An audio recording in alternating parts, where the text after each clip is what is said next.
guys, welcome to the video. Take 752. Today we are working on paint markers. So I have a haul for you, and then we're going to look at how I would use these with watercolor. We'll also paint with watercolor as well, so it's a very exciting one.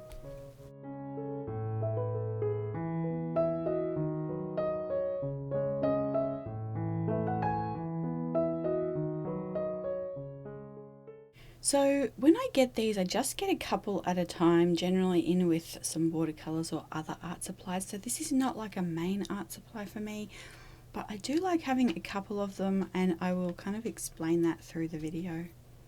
You can also see here that, like, I think it's the 2.0 bullet tips. I generally just take an X-Acto and chisel that off, and that gives me like a whole variety of different marks that I can make. I also really love these Faber Castell pit.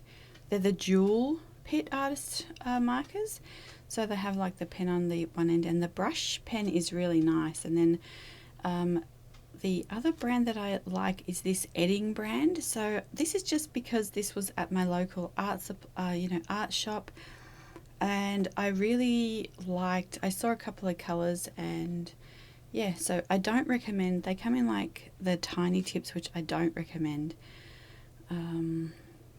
But yeah, so, and then the Molotow as well. I love the Molotow ones as well. So I know that a lot of you probably have the Posca markers, which just I really haven't come across. I think I used to have a couple, but yeah, I haven't really come across them at the shops that I go to. So yeah, they're in this, I've got them in this biscuit tin. So this one is from Harrods, and you can see on the front here, it's got like an urban sketch of the actual store, the building, and it's so beautiful. So I thought it would be perfect for art supplies. So, and I do love a good tin as well.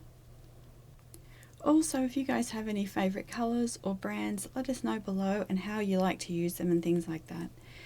So what we are going to do today, kind of like if you remember the Neo color videos, we're kind of going to do something a bit like that. So I have this kind of little setup downstairs on the kitchen table, and I have just kind of sketched a little bit in 3 sketchbooks here. So I've kind of done the same scene, but I've done slightly different sketches.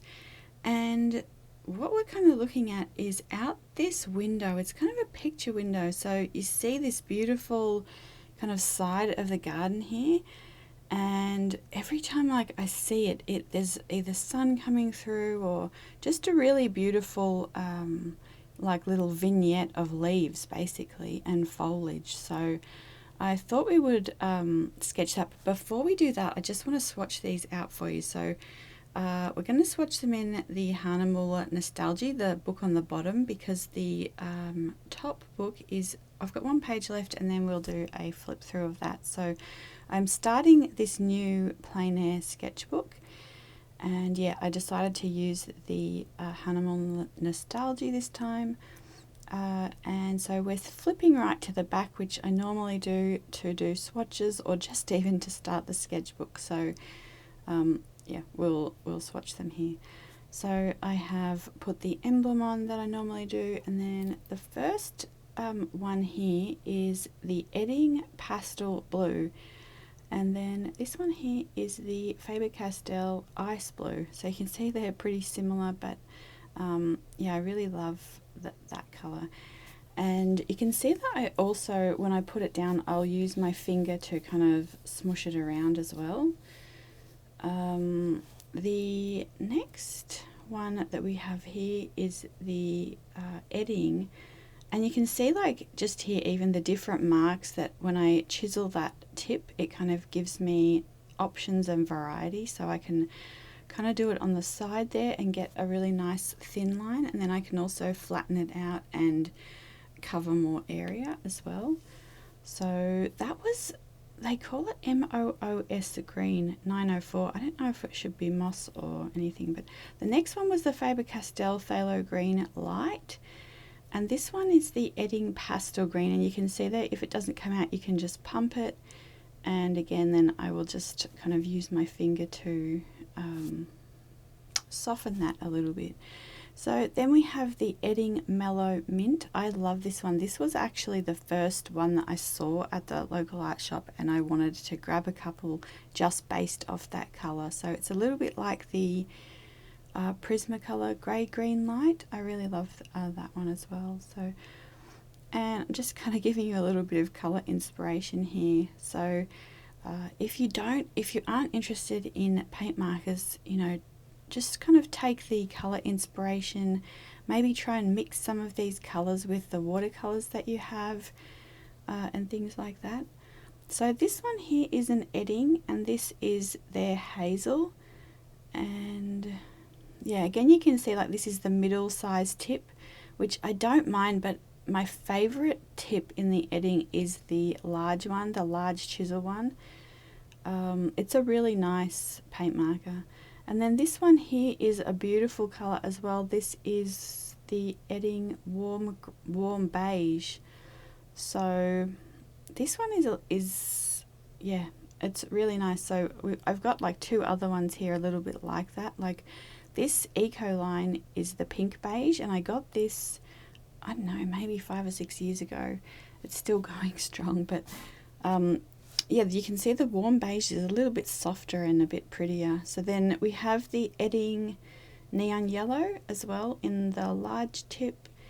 And then this next one is one of my favorites as well. This one is the Edding Classy Mauve. It's a little bit like when I do that mix of like Caput Mortuum, vermilion and white.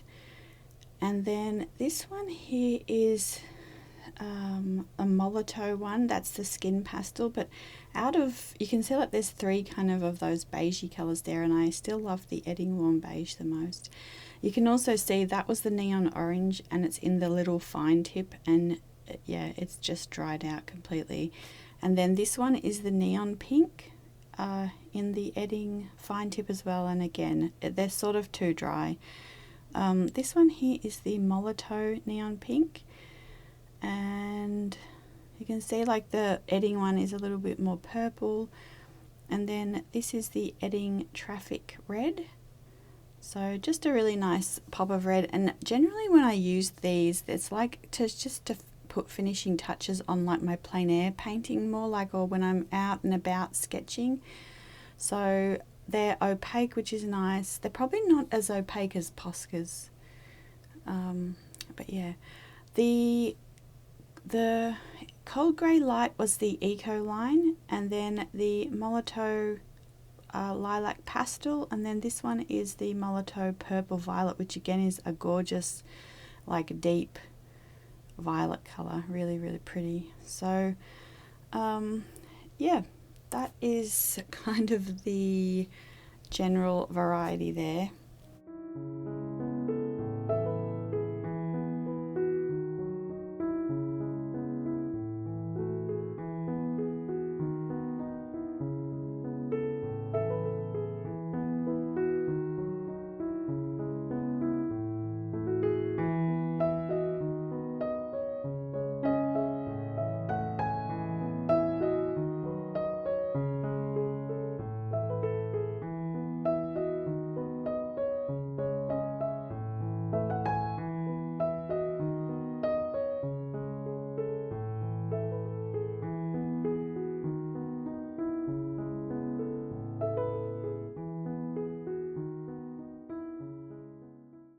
Okay, so I just showed you the difference between like when I'm swatching for a video, or like when I swatch them, you know, in just for myself. But these are some of my like favorite colors, probably the favorites out of all these colors. So the Classy Mauve, the Warm Beige, the Mellow Mint, and yeah. Okay, so we are back to painting, so feel free to paint along as well. So this is like the view, and this morning when I was painting it, like filming and painting, it was really beautiful. So the sun was filtering through, and then Rosie was wanting to see if I would let her come out. But yeah, so sometimes, yeah, anyway, we can have like wolves, foxes, bears and stuff, so we've got to be a little bit careful. But yeah, so I came out and just basically I was just out here for 5 minutes. I did a little sort of a very quick sketch, and what I wanted to do was actually put the watercolor down and then use the paint markers over the top of that as well. So you can see here it's just a very quick loose sketch, and then I popped that in, and then I did let Rosie come out for a minute, and then yeah, we're back inside now. And so I've just got everything set up on the side of the dining room table there, and I am kind of standing there looking outside and then painting on the table. You can see I have another little helper, and he's always got his tail around his feet. But yeah, so hold on. So I let the other the first initial kind of sketch that we did, I've got that to the side drying, and then I have just started this watercolor one in another sketchbook. So this one is just going to be watercolor, and then we will go back to the put the markers on, and I'll kind of show you the difference there with these sketches. But so basically I've just done a wash into the tree, and then I'm going back in with some more detail, and then I'm also putting the hedge in there, and then the stone. I have a couple of other videos about this, painting this, and I go into a bit more detail of like the colors I'm mixing and stuff, so I will link those below. But one of the things I wanted to put in this sketch, so this footage is from like a week or so ago, and when I came down there were the sprinklers were on, so it was just really lovely to see that, and so I wanted to put that in this sketch.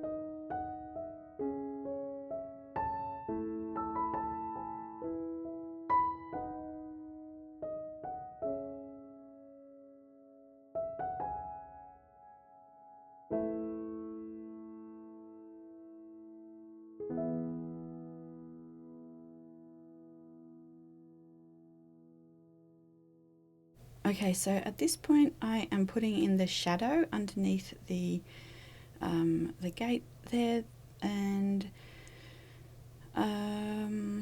yeah, I'm wetting the whole area first, and then for some reason I've lost the footage, but I wet the area and then I painted wet into wet, so I just painted the fence into that wet portion. And then you could also see that I put the what's it called, the masking fluid on there for where the sprinklers were, and then I also put it into some of the leaves, because when you look out the window there's often like really white leaves where the sun's hitting it,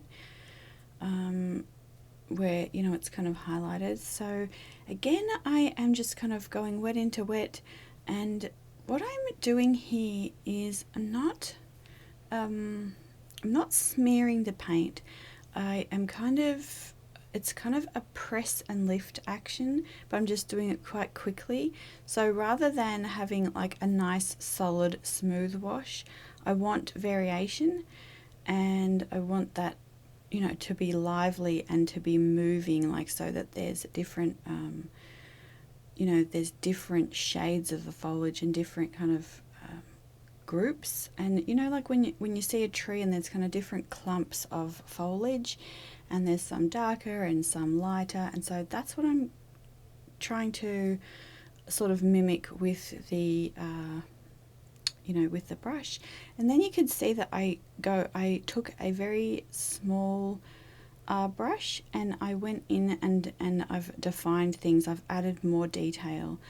So I'm using, and then so now we'll go back to, you can see like the difference between the very detailed one and now this really quick 5-minute version. This is kind of the underlayer, and then generally I would go back in with watercolor and kind of keep working at that. But since we're doing paint markers today, I thought let's have a go at filling the sketch with the markers. So this is really the first time I've done like an entire sketch like this, so I'm kind of just working this out with you. But normally I will just take these and just add little bits and pieces. So if you've watched any of the recent ones where I've kind of gone out on location, and then there might be something on like the cafe table, so I will add that in later with these markers or something like that. But for this one, we're just going over the whole thing with these markers, and I'm really enjoying, especially with kind of the way that I chiseled the nibs there, I'm enjoying the different, like the variations in the line and kind of these calligraphic marks that you can get with it as well. So I'm also like, I was just kind of trying to figure that out, and then you can see there that I ended up kind of smushing the paint straight into the background, and then I'm adding these like lighter leaves, and I'm also dabbing that in as well. And yeah, so I get to here and I just took some watercolor and I was just seeing if I could actually go back over it. So I'm just going back over and kind of getting these sun rays in there, and yeah, just really, it's really enjoyable to just kind of play with different art supplies. And one of the things that I like about these, so this sketch probably only took 10 minutes inside and then like the 5 minutes that I was outside. So whereas the one underneath took probably an hour all up. So you can see that when you're building something quite detailed with watercolor, it does take a lot longer. So if you're on location somewhere, it's quite nice to have like the paint markers to fill in things quite quickly. But yeah, this was actually the first time that I painted this scene. So again, like I'll link some of these videos down below. So that was maybe a year or two ago. And then yeah, this was like from that time as well. And you can kind of see the difference there. And again, the one on the left probably took less than half the time of this one as well. So what I wanted to do was just get this little tiny vial here. This has the Schmincke Aqua bronze in it.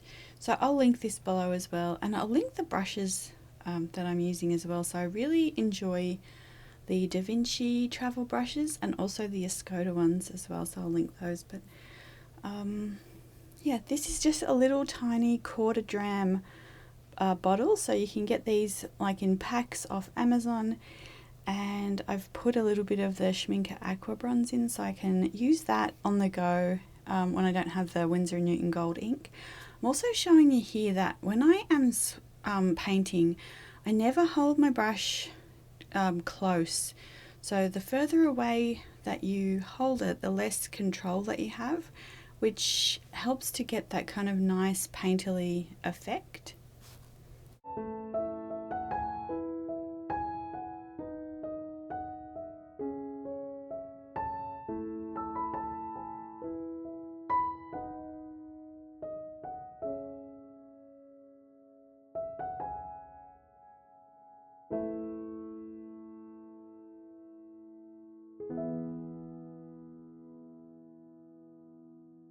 So I thought we would repaint this, and we're going to paint a nocturne, which is a night painting. So I have muted all the colours here to start with. So I have made more green browns, and I've put the blue black in, and then I put so to mute those kind of back bushes, I used malachite from Greenleaf and Blueberry and Cobalt Violet. So like a granulating green and a purple, And then to put the sky in, I've used Lutea Strawberry Grey and Ultramarine Green Leaf and Blueberry Ultramarine Violet, which is what I had in these palettes, but you could use like Daniel Smith Luna Black or just a granulating black and a purple. And you can see how the same scene, we have created a nighttime version of it. So yeah, I really loved doing that as well. So yeah, I highly recommend taking the scene that you're working on or what you want to paint and trying different versions of it. So you can see in this sketchbook the several sketches there are all kind of these more night sky ones. And then I'm taking a little bit of this. So this is one of my colors, but it's something like a violet earth color with a pearlescent white, and it just makes these beautiful little kind of sparkle of leaves through the night one there, to give you a little bit of that feeling of, you know, enchantment and in the evening. So yeah, that's all for today, guys. I do have some exciting announcements that should be coming up soon, but I'll talk to you more about those as they come, and I will see you guys in the next video. Have a really lovely week. Bye.